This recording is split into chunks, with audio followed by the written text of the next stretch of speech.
Something that I come in contact with on a regular basis, it seems, is, I guess, that really frustrates me is just the level of academic ignorance of the atheists and agnostics that I'm around.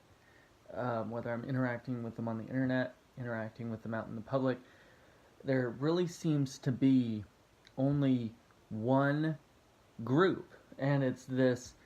Um, Usually, I grew up as a Christian, or my parents are a Christian, and I just don't want anything to do with their faith, and so I don't think about anything that could be supernatural. I don't think about it philosophically. I don't examine arguments for or against religion. I just don't care, really. But I'm an atheist.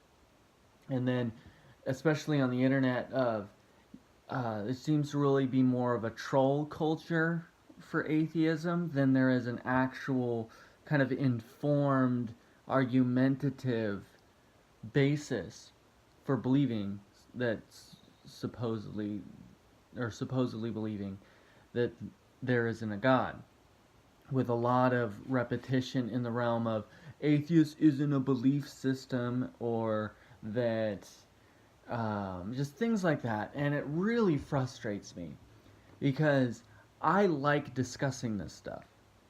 I would love for somebody with the kind of chops to just be able to come along and really make me think about some of the arguments. But it seems like that person just doesn't exist. That they don't have, like, there just does not seem to be anybody out there, I guess, that really thinks about this stuff in a significant way. Because even if, as far as people out there like that purposefully kind of opine about this stuff, tend to just really popularize and perpetuate logical fallacies more than they actually examine arguments. And so, I don't know, it really frustrates me.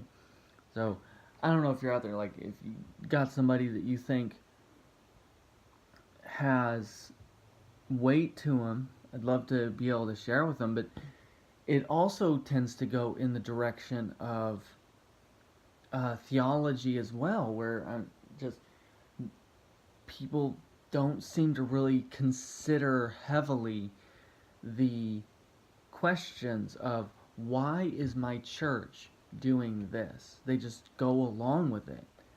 Why is our worship experience built like this? Why is the order, songs, sermon, communion, or whatever, like, why are these elements comprised in this way? Why do we have these instruments, not those instruments? And why this song, not that song? What are these lyrics saying? Like, just people don't seem to think about those things. And so when I try to talk to people about these things, I just get eye rolled. And like, not only do they not consider these things, maybe it's just that their mind's not there. They don't work. Mine doesn't work the way that I do. Mine does, and so they never considered it. But it's that they don't want to consider it. They don't want to access a world where these things are more complex, or they don't want to look and really think about the complexity of the world as it is. So the reason I'm thinking about that, aside from some various conversations I've had recently, is I went to see Detective Pikachu over the weekend, which was honestly a very entertaining film. I'm not a Pokemon fan. Never even bought one of the games, never got into the TGC, or TCG. Just never did it, but went anyway, as of Ryan Reynolds, headcanon that it's actually Deadpool narrating it, not Ryan Reynolds.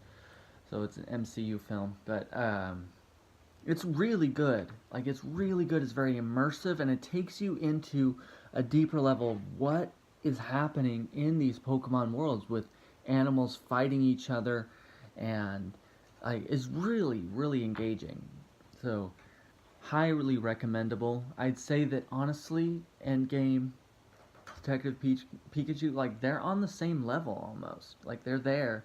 Two totally different kinds of movie, different genre, but I mean, just on entertainment value, very high. So go see it. And for the love of everything, think about your theology, think about your philosophy, think about your arguments for your position, and honestly be open to, you know what, as I think about this more, my mind has changed. Because sometimes that'll happen.